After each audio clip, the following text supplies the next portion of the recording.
One of the most common questions we get is, how do you find apartment around the world? In this video, we'll show you the exact process we use to find our $400 per month apartment 1 block from the beach in Da Nang, Vietnam.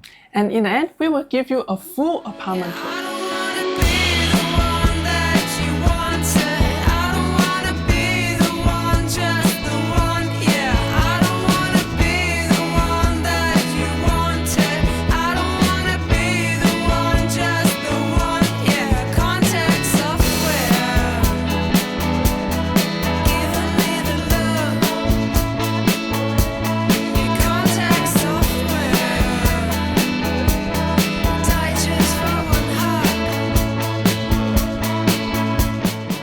And I'm from 𝐕𝐀𝐆𝐷. I've been to 54 countries and I've been traveling with Dan for almost 9 years. My name is Dan. I'm with Vagabond Awake. I left the United States 19 years ago and I've been to 78 countries. Before we start, I want to just point out that these tips we're going to give you are they're not just for Vietnam. We use them all over the world. Yeah, like the same thing we find apartment in Mexico, Panama, Indonesia, the Philippines, Guatemala, and many, many, many more countries. Every country is basically the same, but there's just little variations between them. The simple steps have helped us find great apartments, and so far we've always gotten our deposits back. But first I want to give you an idea of when we use this process. If we're returning to a place we've been before, we have an existing relationship with a landlord and a place we like, we just contact them and book. We use the process we're about to explain to you when we're either going somewhere new, we haven't been before, so we don't have that relationship, or the landlord that we know and trust has no vacancy for the time period we want to go. This happened to us this time in Da Nang because we are traveling in the high season. Yeah. So our existing landlord's place are fully booked, and he have opened some, he say he's open after 2 weeks, but it's too late for us to get a place. Yeah, so here's the thing. We generally don't book a place we haven't been to for 30 days. And there'll be, for many reasons, it often doesn't turn out what you thought it would be. So here's what we do when we're going to a new place. We book a place online, but only for 4 or 5 days. That gets our feet on the ground where we can find a place we really like in a neighborhood we really like for the price we really like. So that's when we use this process.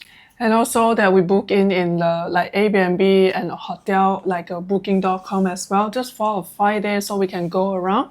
But one tips I can give you is sometimes we are booking in the Airbnb and turn out we love the place. Yeah, when we arrive, we find out we love the place. So what do we do? And then we will be talking to the landlord and asking for 30 days a month rent. So if they accept our counter offer, then we will continue to renting with them. This is quite a nice one also. Yeah, because once we get there, we already know, does the internet work? Does it have everything we need? Is it in a great location? Just spend a day looking at that, and then boom, we make an offer or we talk to the owner. But so that's what happens. But immediately we are looking for a next place because we're only there for 4 or 5 days. So how do we look for a place? The second option is we join to the Facebook rental group and the expat group, and then we posting what is our budget, what we need, internet, washing machine, kitchen, balcony, and all sorts of things that we want. And then the owner will be contact us or writing in the our post about they have a place, they share the video or something for us. Yeah. So we go to Facebook and we'll type in expats Da Nang, and you'll find a bunch of groups that are landlords and expats that are all talking about rentals, and that's where you post that to explain your dates and how much you want to pay and what amenities you're looking for. And I got another tip is you also need to learn how to translate English to the Vietnamese, because I found the rental group in Vietnamese language only is a better deal.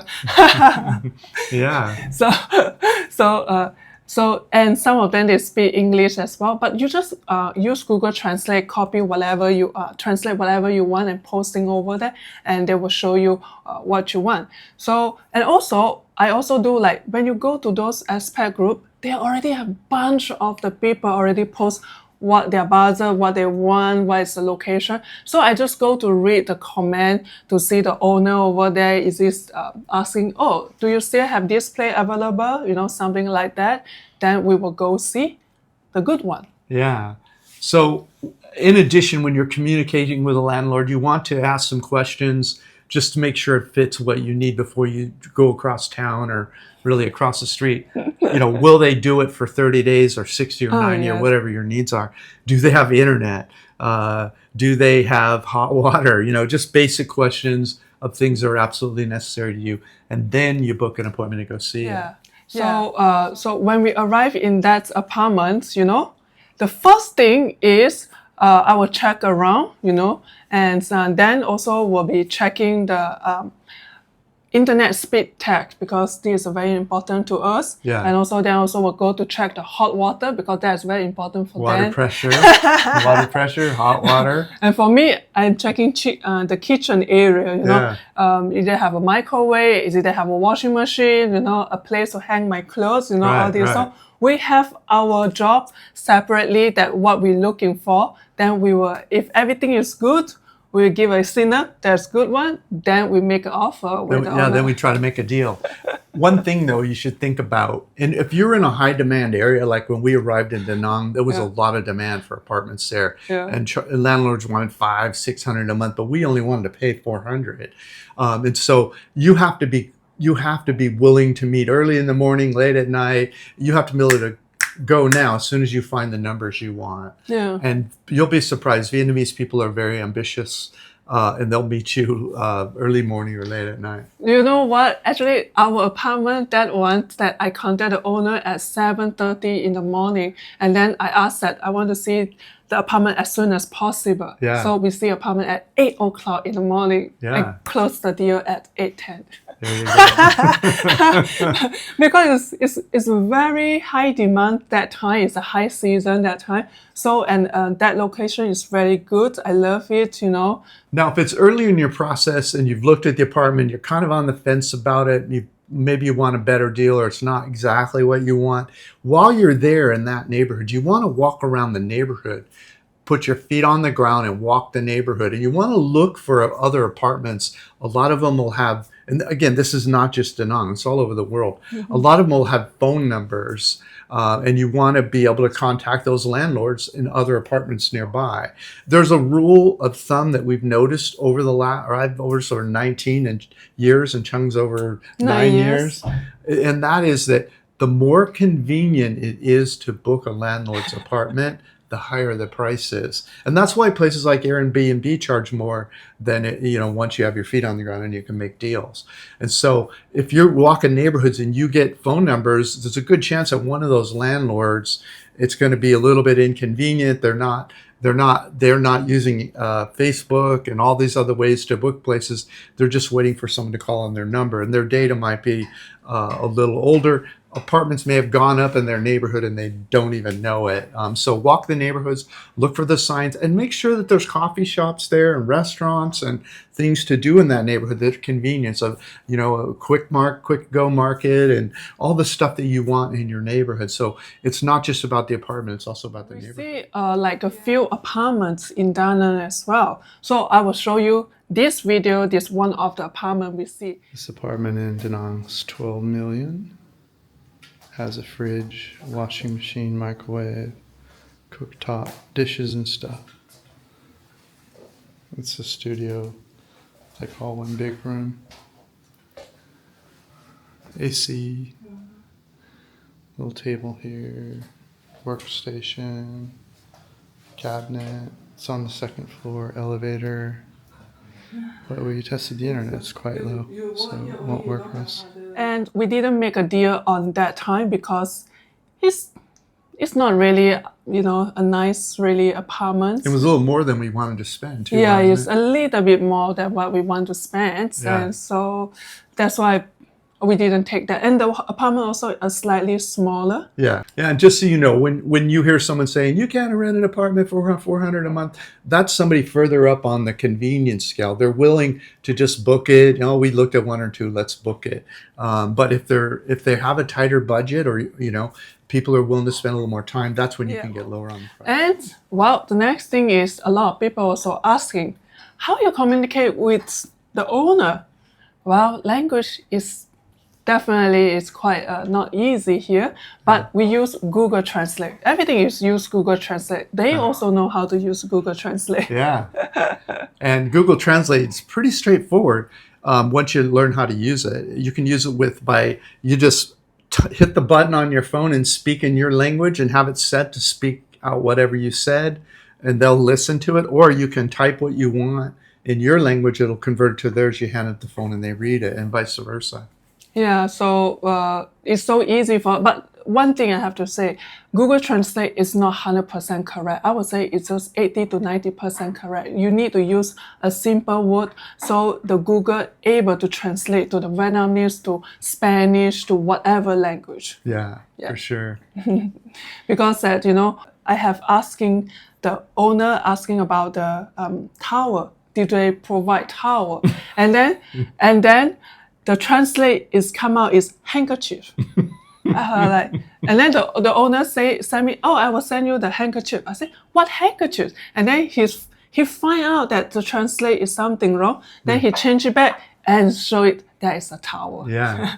And one of the things 𝐁𝐎 does when she's doing that with the translation, she'll translate it into, in this example, Vietnamese, and then she'll take that Vietnamese language and translate it back into English to see if it says what she thought it would. Yeah, it's very important. The next thing we want to share with you is our rental process. Yeah. People also asking, how you sure you can get your deposit back? The one thing is, it's not all the places that were asking the deposit, but some of them, they just were asking maybe like half of your rental, value, like $100 or something for deposit. But this time, this one is asking a 1 month deposit. Yeah. And we don't usually do, that was a first for us, but we didn't want to pay more than $400 a month, so we were a little more flexible.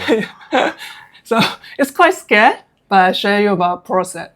When I want to hand the deposit that time, I will asking the owner or the agent their ID card. So I will take front and back side, and also their card with the front side with the deposit money. I also take a photo. That's I give you the deposit, and I will send those things into the WhatsApp. So to make sure that I give you the money, the deposit. Yeah, specifically, she said, do you agree that you will give me my deposit back on the day we leave in cash? Yes.